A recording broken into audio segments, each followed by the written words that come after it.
భద్రం be careful బెదరు, మాటలు జారొద్దు మాస్టర్ గోరు, సాదస్తం పెరిగితే సారు గోరు, కాస్త తగ్గించుకోవాలి తల పొగరు, కాదు కూడదు అంటే మాత్రం జనాలు గట్టిగా గద్దెడతారు. ఇప్పుడు విషయం ఏంటంటే అందరి మొహాల్లో నవ్వులు పూయించే కామెడీ యాక్టరు నటకిరీటి రాజేంద్ర ప్రసాద్ గారు ఈ మధ్య ఎట్టబడితే అట్ట మాట్లాడేస్తున్నారు. ఈ మధ్య ఆ రాబిన్హుడ్ సినిమా ప్రీ రిలీజ్ ఈవెంట్ లో ఆ ఆటగాడు డేవిడ్ వార్నర్ నట్టుకుని అనకూడని మాట అనేసాడు. పాపం ఆ మడిసికి తెలుగు అర్థం కాదు కాబట్టి ఏదో పొగుడుతున్నాళ్లే అనుకుని చప్పట్లు కొడుతూ హాయిగా నవ్వుకున్నాడు. కానీ మిగతా వాళ్ళందరికీ తెలుగు వచ్చుగా, వాళ్ళంతా ఈ మడిసేటండి బాబా ఇట్ట మాట్లాడుతున్నాడు, పెద్ద మనిషికి బుద్ధి జ్ఞానం ఉండకర్లా అని ఖచ్చితంగా అనుకునే ఉంటారు. మరి లేకపోతే ఏంటంటే 10 మందిలో మాట్లాడేప్పుడు ఎంత జాగ్రత్తగా ఉండాలి. పైగా 100 సినిమాల్లో యాక్టింగ్ చేసి పేర్సక దేవుళ్ళ మనసులో మంచి పేరు సంపాదించుకున్న మడిసి ఇట్ట ఇంకో మడిసి గురించి స్టేజీ మీద మాట్లాడాల్సిన మాటలేనాయి. అది కూడా పాపం తెలుగు రాని మడిసిని అంత మాటనొచ్చా. క్రికెట్ లో డేవిడ్ వార్నర్ అంటే ఎంత పెద్ద ఆటగాడు, పైగా తెలుగు వాళ్ళకు చాలా దగ్గరైన మడిసి, అట్లాంటి మడిసిని అట్టుకుని అనకూడని మాట అన్నాడు. ఇప్పుడు సోషల్ మీడియాలో రాజేంద్ర ప్రసాద్ గారిని ఏగిపారెత్తున్నారు జనాలు. ఏరే దేశం నుంచి సినిమా ప్రమోషన్ కోసం అంత పెద్ద మడిసి వస్తే ఇట్ట అవమానిస్తారా? వయసు పెరిగితే ఉన్న బుద్ధి చెడిపోయిందా అని రకరకాల కామెంట్లు ఎడుతున్నారు జనం. జాదత్వం పెరిగితే మాత్రం అంత మాట అనేస్తారా అని గట్టిగానే గడ్డెడుతున్నారు. ఈ దెబ్బకు రాజేంద్ర ప్రసాద్ గారు మరో వీడియో విడుదల చేశారు. అయ్యి బాబోయ్, నేను అట్ట అనలేదండి బాబా, ఏదో మాటలో మాట నోరు జారేయాను.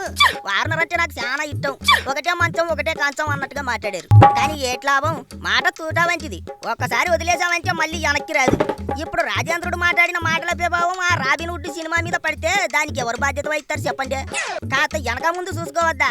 ఇట్టాగే ఆ మధ్య లైలా సినిమా ఈవెంట్ లో ఆ నోటిదూల పృథ్వీ ఏదో 11 మేకల స్టోరీ చెప్పి సినిమా మీద నెగిటివ్ ప్రచారం జరిగేందుకు కారణమయ్యాడు. చివరికి హీరో క్షమాపణలు అడిగినా వాళ్ళు ఒప్పుకోలేదు.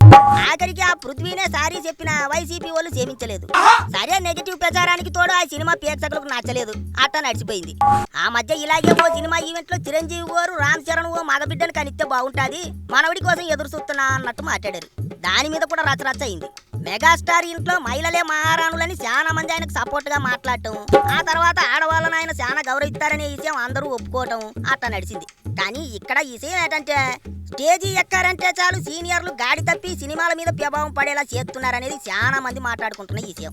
మోహన్ బాబు, కోట శ్రీనివాసరావు లాంటి వాళ్ళు కూడా ఇట్టాగే సినిమా ఈవెంట్లలో నోటికొచ్చినట్టు మాట్లాడేసి చాలా సార్లు ప్రజలకు కోపం తెప్పించారు.